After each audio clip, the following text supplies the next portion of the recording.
ಎಲ್ರಿಗೂ ನಮಸ್ಕಾರ. ನಾನು ಚೆನ್ನಾಗಿದ್ದೀನಿ, ನೀವೆಲ್ಲರೂ ಚೆನ್ನಾಗಿದ್ದೀರಾ ಅಂತ ತಿಳ್ಕೊಂಡಿದ್ದೀನಿ. ಹೊಸಬರು ನನ್ನ ಚಾನಲ್ ನೋಡ್ತಿದ್ರೆ ದಯವಿಟ್ಟು ಸಬ್ಸ್ಕ್ರೈಬ್ ಮಾಡ್ಕೊಂಡು ವೀಡಿಯೋ ನೋಡಿ. ತುಂಬ ಜನ ಸಬ್ಸ್ಕ್ರೈಬ್ ಮಾಡ್ದೇ ವೀಡಿಯೋ ನೋಡ್ತಿದ್ದೀರಾ, ಮತ್ತು ಲೈಕು ಇರೋದಿಲ್ಲ. ಬನ್ನಿ ಇವತ್ತಿನ ವ್ಲಾಗ್ ಸ್ಟಾರ್ಟ್ ಮಾಡೋಣ. ಇದು ಶುಕ್ರವಾರದ ವೀಡಿಯೋ. ಅಂದರೆ ನಾವು ಮಡಿಕೇರಿಗೆ ಹೋಗಿದ್ವಿ ನೋಡಿ, ನಮ್ಮ ದೊಡ್ಡಪ್ಪ ತೀರೋದ್ರು ಅಂದ್ಬಿಟ್ಟು ಮಡಿಕೇರಿಗೆ ಹೋಗಿ ಗುರುವಾರ ನಾವು ಹೋಗಿದ್ದು. ಗುರುವಾರ ಹೋಗಿ ಅಂದರೆ ಅವತ್ತು ನೈಟೇ ಬಂದ್ವಿ ನಾವು. ಅಂದರೆ ಇದು ಶುಕ್ರವಾರದ ವೀಡಿಯೋ. ಇನ್ನು ಮಾರನೇ ಬೆಳಗ್ಗೆ ಶುಕ್ರವಾರ ಗಾರ್ಡನಿಗೆ ಬಂದು ನಾನು ಕಸ ಎಲ್ಲ ಗುಡಿಸ್ಬಿಟ್ಟು ನೀರೆಲ್ಲ ಹಾಕಿ ಗಿಡಕ್ಕೆ ಮತ್ತು ಹೂವು ಎಲ್ಲ ಹಾರ್ವೆಸ್ಟ್ ಮಾಡ್ತಿದ್ದೀನಿ. ಅಂದರೆ ಗುರುವಾರ ದಿವಸ ಹೂವು ಹಾರ್ವೆಸ್ಟ್ ಮಾಡಿರಲಿಲ್ಲ, ಎಲ್ಲ ಗಿಡದಲ್ಲೇ ಒಣಗೋಗಿದ್ದಾವೆ. ಆ ಒಣಗೋಗಿರೋದನ್ನೆಲ್ಲ ಕಟ್ ಮಾಡಿ ತೆಗೆದು ಮತ್ತು ಇವತ್ತು ಅರಳಿರೋ ಹೂವೆಲ್ಲನೂ ಹಾರ್ವೆಸ್ಟ್ ಮಾಡ್ತಾಯಿದ್ದೀನಿ. ಹೂವೆಲ್ಲನೂ ಹಾರ್ವೆಸ್ಟ್ ಮಾಡಿ ಆಮೇಲೆ ಸ್ವಲ್ಪ ಗಾರ್ಡನ್ ಕೆಲಸನೂ ಇದೆ. ಅಂದರೆ ಸ್ವಲ್ಪ ಸೇವಂತಿಗೆ ಹೂ ಗಿಡಗಳನ್ನು ನೆಡಬೇಕು. ಹಾಗಾಗಿ ಫಸ್ಟು ಹೂವೆಲ್ಲ ಹಾರ್ವೆಸ್ಟ್ ಮಾಡೋಣ ಅಂದ್ಬಿಟ್ಟು ಮಾಡ್ತಾಯಿದ್ದೀನಿ. ನೋಡಿ, ಇದು ಶಂಖ ಹೂವಿನ ಗಿಡದಲ್ಲಂತೂ ಅದು ಹೂವು ಹಾರ್ವೆಸ್ಟ್ ಮಾಡಿಲ್ವಲ್ಲ, ಒಂದಿನ ಹಾರ್ವೆಸ್ಟ್ ಮಾಡಿಲ್ಲ ಅಂದ್ರೂ ಅದು ಒಣಗಿ ಎಲ್ಲ ಬೀಜ ಆಗೋಕ್ಕೂ ಸ್ಟಾರ್ಟ್ ಆಗುತ್ತೆ. ನೋಡಿ, ಎಷ್ಟೊಂದು ಹೂವೆಲ್ಲ ಒಣಗೋಗಿದೆ. ಅಂದರೆ ನಾವು ಗುರುವಾರ ಹೋಗಿದ್ದಲ್ವ, ಗುರುವಾರ ದಿವಸ ಹೂವು ಯಾವುದು ಹಾರ್ವೆಸ್ಟ್ ಮಾಡಿಲ್ಲ, ಹಂಗಾಗಿ ಅದರಲ್ಲೇ ಎಲ್ಲ ಒಣಗೋಗಿದೆ. ಅಂದರೆ ಇದು ಒಂಥರ ಒಂದಿನ ನಾವು ಹೂವು ಹಾರ್ವೆಸ್ಟ್ ಮಾಡಿಲ್ಲ ಅಂದರೆ ಅದು ಒಣಗೋಗಿ ಬೀಜ ಸ್ಟಾರ್ಟ್ ಆಗಿಬಿಡುತ್ತೆ. ಹಾಗಾಗಿ ನಾನು ಡೈಲಿ ಹಾರ್ವೆಸ್ಟ್ ಮಾಡ್ತೀನಿ ಇದನ್ನು. ಅಂದರೆ ನಾವು ಅವತ್ತು ಗುರುವಾರ ಇರಲಿಲ್ವಲ್ಲ ಅಂದ್ಬಿಟ್ಟು ಹೂವೇನು ಹಾರ್ವೆಸ್ಟ್ ಮಾಡಿಲ್ವಲ್ಲ, ಹಾಗಾಗಿ ಎಲ್ಲ ಬೀಜ ರೆಡಿ ಆಗುತ್ತೆ, ಇನ್ನೇನು ಮಾಡೋಕ್ಕಾಗೋದಿಲ್ಲ ಅಂತ ಅಂದ್ಬಿಟ್ಟು ಹಾಗೆ ಬಿಟ್ಟಿದ್ದೀನಿ ಅದನ್ನು. ಅದೇನು ಕಟ್ ಮಾಡಿ ತೆಗೆದಿಲ್ಲ. ಬೀಜ ರೆಡಿ ಆದರೆ ಬೇರೆ ಯಾರಿಗಾದರೂ ಕೊಡೋಕ್ಕಾಗುತ್ತಲ್ಲ ಅಂದ್ಬಿಟ್ಟು ಬಿಟ್ಟಿದ್ದೀನಿ. ಇನ್ನು ಈ ದಾಸವಾಳನೂ ಅಷ್ಟೇ ನೋಡಿ, ಇನ್ನು ಮಾರನೇ ಬೆಳಗ್ಗೆ ಆದ್ರೂ ಎಷ್ಟು ಚೆನ್ನಾಗಿದೆ. ಅಂದರೂ ನೋಡೋಣ ಪೂಜೆ ಮಾಡೋ ತನಕ ಇರುತ್ತೋ ಏನೋ ಅಂದ್ಬಿಟ್ಟು ಅದನ್ನು ಹಾರ್ವೆಸ್ಟ್ ಮಾಡಿದ್ದೀನಿ. ಅಲ್ಲಿ ಕಲರ್ ಚೇಂಜ್ ಆಗಿರೋದು ನಿಮಗೆ ಕಾಣಿಸ್ತಾ ಇರ್ಬೋದು. ಅಂದರೆ ಗುರುವಾರ ಅರಳಿರೋದು, ಶುಕ್ರವಾರ ಇನ್ನು ಮಾರನೇ ಬೆಳಗ್ಗೆ ತನಕನೂ ಇದೆ ನೋಡಿ, ಅದು ಎಷ್ಟು ಚೆನ್ನಾಗಿದೆ ಇನ್ನೂ. ಹಂಗಾಗಿ ನೋಡೋಣ ಇರುತ್ತೇನೋ ಅಂತ ಹಾರ್ವೆಸ್ಟ್ ಮಾಡಿದ್ದೀನಿ. ಇನ್ನು ಇದು ಯೆಲ್ಲೋ ಕಲರು ಡಬಲ್ ಪೆಟಲು ನೋಡಿ, ಅದು ಸಿಂಗಲ್ ಪೆಟಲ್ ಆಗಿದೆ.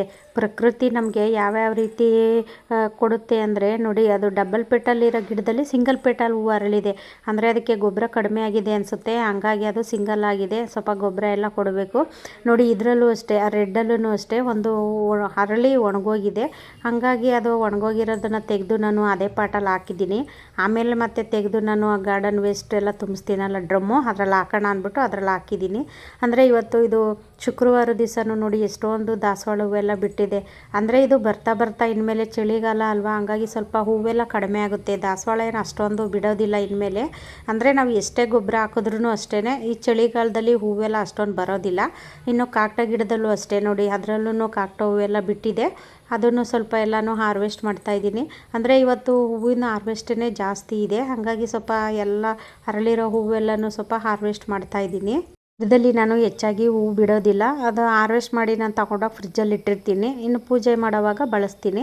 ಇನ್ನು ಮಲ್ಲಿಗೆ ಹೂವು ಅಷ್ಟೇ ನೋಡಿ, ಅಂದರೆ ದುಂಡು ಮಲ್ಲಿಗೆ ಏನು ಸ್ಟಾರ್ಟ್ ಆಗಿಲ್ಲ, ಇದು ಸೂಜಿ ಮಲ್ಲಿಗೆ ಹೂವು ಮತ್ತು ಮಳ್ಳೆ ಹೂವು ಬಿಡ್ತಾನೆ ಇದೆ ನನ್ನ ಗಾರ್ಡನಲ್ಲಿ. ನೋಡಿ, ಒಂದು ಗಿಡದಲ್ಲಿ ಎಷ್ಟೊಂದು ಹೂವೆಲ್ಲ ಸಿಕ್ಕಿದೆ. ಅಂದರೆ ಸ್ವಲ್ಪ ಟೊಮೊಟೊನೂ ಸಿಕ್ಕಿದೆ, ಅಂದರೆ ಸ್ವಲ್ಪ ಕನಕಾಂಬ್ರ ಹೂವು ಇದೆಲ್ಲ ಜಾಸ್ತಿ ಇದೆ. ನಾನು ಹಾರ್ವೆಸ್ಟ್ ಮಾಡಿರಲಿಲ್ಲ. ಕನಕಾಂಬ್ರ ಹೂವೇನೋ ನಾನು ಡೈಲಿ ಹಾರ್ವೆಸ್ಟ್ ಮಾಡೋದಿಲ್ಲ, ಅಂದರೆ ದಿನ ಬಿಟ್ಟು ದಿನ ಹಾರ್ವೆಸ್ಟ್ ಮಾಡ್ತೀನಿ. ಅಂದರೆ 3 ದಿನಕ್ಕೊಂದ್ಸತಿ ಹಾರ್ವೆಸ್ಟ್ ಮಾಡಿದ್ರೂ ನೋಡಿ ಎಷ್ಟೊಂದು ಹೂವೆಲ್ಲ ಹರಳಿದೆ ಅಂತ. ಕನಕಾಂಬ್ರ ಹೂವಂತೂ ತುಂಬ ಚೆನ್ನಾಗಿ ಹೂವೆಲ್ಲ ಬರ್ತಾ ಇದೆ. ಇದು ಗಣೇಶ್ ಕಲರ್ದು ಸ್ಫಟಿಕ ಗಿಡನ ಒಂದು ಸಸಿ ತಂದು ಇಟ್ಟಿದ್ದೆ ನಾನು. ಅದರಲ್ಲಿ ಚೆನ್ನಾಗಿ ನೋಡಿ ಅದು ಗಿಡ ಎಲ್ಲ ಚೆನ್ನಾಗಿ ಬಂದು ಅದರಲ್ಲಿ ಒಂದು ಹೂವು ಸಹ ಬಂದಿದೆ. ಅಂದರೆ ಒಂದು ಗಣೇಶ್ ಕಲರ್ ಒಂದು ಮತ್ತು ಬ್ಲೂ ಕಲರ್ ಒಂದು 2 ಗಿಡ ಇದೆ ನನ್ನ ಗಾರ್ಡನಲ್ಲಿ ಸ್ಫಟಿಕ ಹೂವು. ಕಡೆ ನಾವೆಲ್ಲಾದರೂ ಹೋಗ್ತೀವಲ್ಲ, ಅಲ್ಲಿ ಗಿಡಗಳಿರುತ್ತೆ ನೋಡಿ, ಅಲ್ಲಿ ಸಸಿಗಳಿದ್ದಾಗ ನಾನು ತೊಗೊಂಬಂದು ಹಾಕಿರ್ತೀನಿ. ಹಾಗಾಗಿ ನಾನು ಅದು ಬ್ಲೂ ಕಲರು ಮತ್ತು ಇದು ಗಣೇಶ್ ಕಲರ್ 2 ಸ್ಫಟಿಕ ಗಿಡಗಳನ್ನ ಸಸಿ ತಗೊಬಂದು ಹಾಕಿದ್ದು. ಬ್ಲೂ ಕಲರ್ ಸ್ಫಟಿಕ ಗಿಡಗಳಂತೂ ಇವಾಗ ತುಂಬ ಜಾಸ್ತಿ ಉಟ್ಕೊಂಡಿದ್ದಾವೆ ನನ್ನ ಗಾರ್ಡನಲ್ಲಿ. ಯಾಕೆಂದರೆ ಬೀಜ ಎಲ್ಲ ಸಿಡಿದು ಹುಟ್ಟುತ್ತಲ್ಲ, ಹಾಗಾಗಿ ತುಂಬ ಸಸಿಗಳೆಲ್ಲ ಬಂದಿದೆ. ಅದನ್ನು ನಾವಿವಾಗ ಬೇರೆ ಸ್ವಲ್ಪ ಚಿಕ್ಕ ಪಾಟ್ಗೆಲ್ಲ ಹಾಕಿ ಸೇವ್ ಮಾಡಿ ಇಟ್ಕೊಳ್ತು ಅಂದರೆ ನೆಕ್ಸ್ಟ್ ವರ್ಷಕ್ಕೆ ನಾವು ಜಾಸ್ತಿ ಸಸಿನೂ ಮಾಡ್ಕೋಬೋದು. ಈ ಕನಕಾಂಬ್ರ ಹೂವೂ ಅಷ್ಟೇ, ನನಗೆ ಡೈಲಿ 1 ಮೊಳ 2 ಮೊಳ ಹೂವಂತೂ ಸಿಗ್ತಾನೆ ಇರುತ್ತೆ. ಅಂದರೆ ನಾನು ಡೈಲಿ ಏನು ಹಾರ್ವೆಸ್ಟ್ ಮಾಡೋದಿಲ್ಲ, ದಿನ ಬಿಟ್ಟು ದಿನ ಹಾರ್ವೆಸ್ಟ್ ಮಾಡ್ತೀನಿ. ನೋಡಿ, ಇವತ್ತು ಇಷ್ಟು ಹೂವು ಸಿಕ್ಕಿದೆ, ದಾಸವಾಳ ಮತ್ತು ಮಲ್ಲಿಗೆ, ಕನಕಾಂಬ್ರ ಹೂವು, ಸ್ವಲ್ಪ ಸೇವಂತಿಗೆ ಹೂವು ಹಾರ್ವೆಸ್ಟ್ ಮಾಡಿದ್ದೀನಿ. ಅಂದರೆ ಸೇವಂತಿಗೆ ಹೂವು ಹಾರ್ವೆಸ್ಟ್ ಮಾಡಿರೋದೇನು ತೋರಿಸಿಲ್ಲ ನಾನು, ಹಾಗಾಗಿ ಲಾಸ್ಟಲ್ಲಿ ತೋರಿಸ್ತಿದ್ದೀನಿ ಸೇವಂತಿಗೆ ಹೂವು ಅಷ್ಟೇ.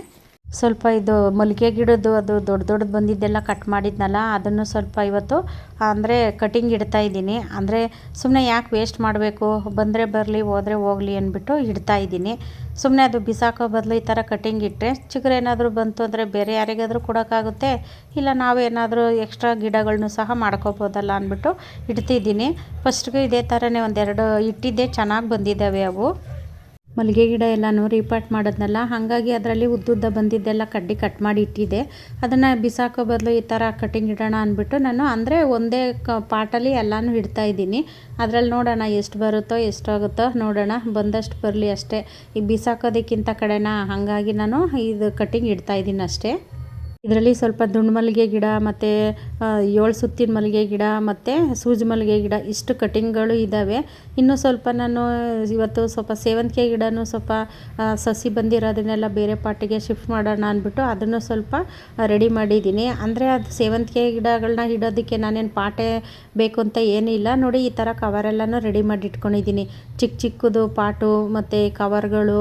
ಇದು ಮೀಶೋಯಿಂದ ನಾವು ತರಿಸ್ತೀವಿ ನೋಡಿ, ಏನಾದರೂ ಪಾರ್ಸಲು ಬಟ್ಟೆ ಏನಾದರೂ ಬರುತ್ತಲ್ಲ ಆ ಥರದ ಕವರು, ಮತ್ತು ಇನ್ನು ಬೇರೆ ಬೇರೆ ಚಿಕ್ಕ ಚಿಕ್ಕ ಕವರ್ಗಳು ಇರುತ್ತೆ ನೋಡಿ, ಆ ಕವರಲ್ಲೆಲ್ಲ ನಾನು ಈ ಸೇವಂತಿಗೆ ಸಸಿಗಳನ್ನ ಇಟ್ಟಿದ್ದೀನಿ.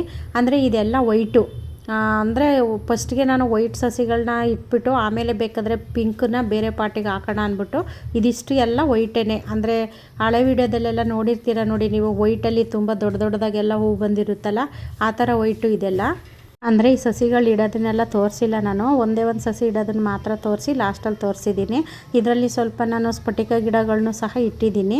ಈ ವಿಡಿಯೋ ಇಷ್ಟ ಆದರೆ ಬೇರೆಯವ್ರಿಗೂ ಶೇರ್ ಮಾಡಿ, ಹಾಗೆ ಒಂದು ಲೈಕ್ ಮಾಡಿ. ಮುಂದಿನ ವಿಡಿಯೋದಲ್ಲಿ ಸಿಗ್ತೀನಿ. ಎಲ್ರಿಗೂ ಧನ್ಯವಾದಗಳು.